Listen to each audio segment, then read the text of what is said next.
What's up, guys? It's Joe from Analog Archive, back with another vinyl video. Today's video is going to be another addition to the Blue Note 4000 series. This is the second video that I'm filming today. The other one you can see in the playlist.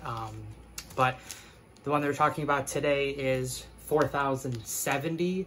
A few weeks ago I talked about 4069, and this is just the second part of that. So this is Up at Minton's Volume 2, 4070. The one that I did was, the first one I did was Up at Minton's Volume 1, 4069. It has the same lineup as the first session did. Stanley Turrentine is on tenor sax, Grant Greene's on guitar, Horace Parlin is on piano, George Tucker on bass, and Al Harewood is on the drums. Just like the first volume, or the first kind of half of this this night at Minton's clubhouse, or Minton's Club in New York City. There are 4 songs that are on this session. This is an early session with Grant Greene. This was recorded February 23rd, 1961, again live. This is a live recording, and then it came out later in 1961 along with the first part, Volume 1. But yeah, this is an early session for Grant Greene. He had recorded a few other albums, but this is his kind of his first album live, and especially with this group.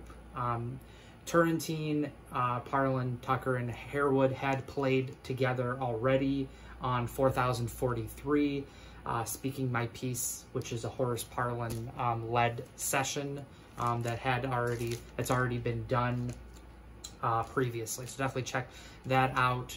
It was Brian, Black Beans and Rice, that had done that one. So definitely check that out if you want to learn more about that session. But just a real, it's pretty evident that they have a nice kind of compatibility with each other, and Grant Greene really slips in there well. I had talked about in the first Up in Minton's album that Francis Wolff had heard about this young guitarist from St. Louis, and they wanted to get him in on some sessions, and they thought that he would fit in pretty well on this live session, which is definitely true. So the opening song is called Later at Minton's. So I assume that they probably did the first part of the album, the first 4 songs, then they took a break for a little bit and then came back later on and kind of finished up the album with another 4 songs. That song, Later at Minton's, is the only song on the album that was written by any of the musicians that are on the album. And it's a real great opening song to kind of get this second side started. It's got a real bluesy sound to it, a bit of a soul jazz feel as well, which is what Turrentine's kind of, that was right in his wheelhouse. That was his lane of jazz that he really preferred to play. But it does have a bit of a, there's a little bit more of a tempo kind of to it. It's not very slow or ballad-like, which was kind of a popular thing that Turrentine had done on a lot of his albums. But just some amazing playing by Turrentine, especially.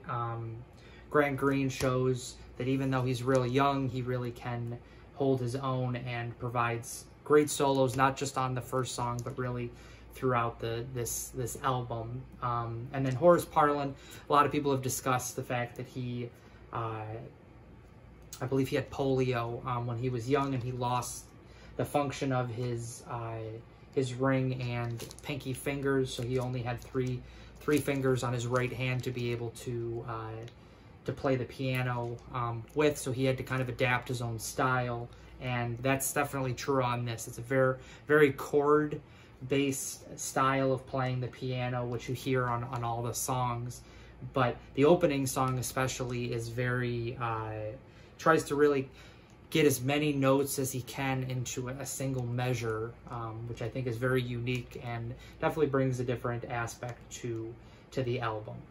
The second song, Come Rain or Shine, it's a little bit slower of a song, again, kind of more mid-tempo. It is slower than the later Mittens, which does pick up the pace a bit. Turrentine actually, Turrentine actually takes 2 solos on this session at the beginning, and then right before the song kind of concludes, he has a little bit more to say, so he does another solo as well. But just a really emotional kind of song. Really, you can feel the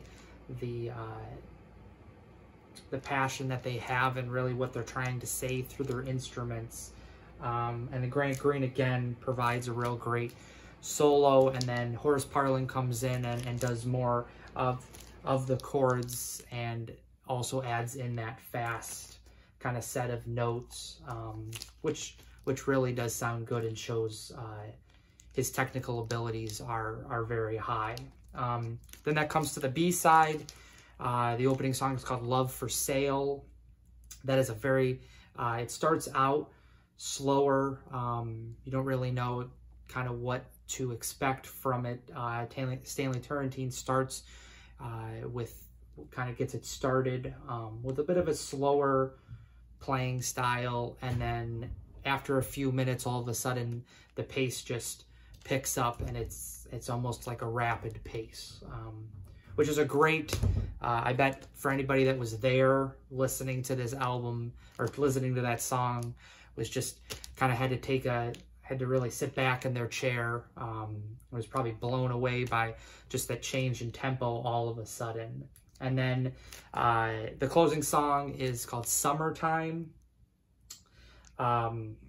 which is a Porgy and Bess standard, and it is slower, more ballad-like to kind of end the evening. A real great late-night listening song with your kind of drink of choice, but just kind of thinking about your day, maybe if it's the weekend, thinking about what you're going to be doing on the weekend, and especially this time of year being summer, just kind of enjoying the weather, and just a real great ending to the album. I was lucky enough to pick this one up recently. This is a 1970 press, a unique label that only lasted for a year for Blue Note, the Liberty UA, kind of blackened like a turquoise blue label. It sounds great, and definitely one that I recommend picking up along with the first volume. So this is 4070 Up in Mittens Volume 2. Again, in my opinion, this is some of the best live recordings, especially in the 4000 series. Stanley Turrentine has had quite a few albums on Blue Note starting around this time. 1960 was his first session. 4039 Look Out was the name of the album.